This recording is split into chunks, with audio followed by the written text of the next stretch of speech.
to Indonesia to investigate the destruction of the tropical forest, and what I found was pretty shocking.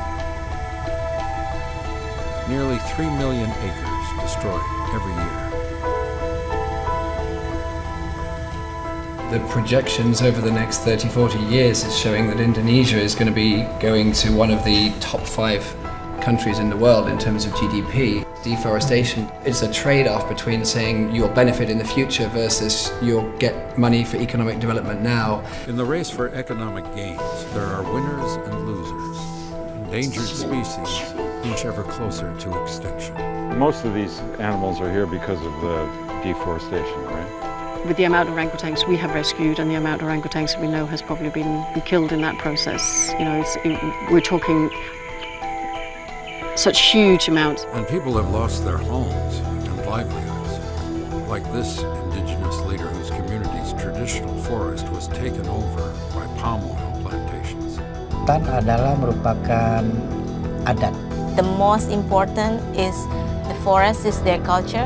While those at the top of the heap have amassed vast wealth, I had a frank conversation with the owner of the country's biggest palm oil company. Didn't the forest suffer, and didn't your family get enriched? And do you ever feel guilty about that? I questioned the Minister of Forestry. We were in Tesonilo National Park. Okay. You've seen what's going on there. You promised a resolution, but there's been nothing done. 18%, only 18% of it remains. What have you done?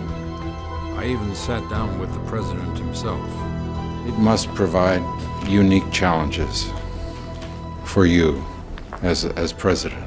Dan kami mengalami krisis yang luar biasa 15 tahun yang lalu. But the problem is too big for any one person to take on alone, which is why 20 years ago I joined Conservation International, a group that's been fighting deforestation and climate change for a long time. And I've made friends with others who are monitoring the world's forests as well. Good morning. Good morning. Hey, Michael, how are you? Matt, How you doing? nice to see you. Hey. I understand you flew over Tesonilo in Sumatra? Yes. What's happened since we left? There was a big controversy. Yes, yes. And a lot of attention was paid to my visit to Tesonilo Right. and my remarks to the Minister of Forestry. Several things happened. Most of them in response to your meeting with the Minister of Forestry and the big media attention that got. And basically the outpouring of the public opinion saying, hey, this shouldn't happen. The director of the national park was fired and replaced by somebody else who was asked to take more action.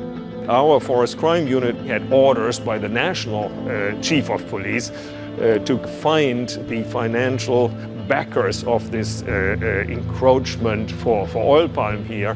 Several arrests were made. Oil palm will stay there. The plantations will be allowed to continue. For me, the most dramatic change of all this is that 2 of the cooperatives have signed a deal with the park authority to return the in quotation mark, the land of their plantations to the national park.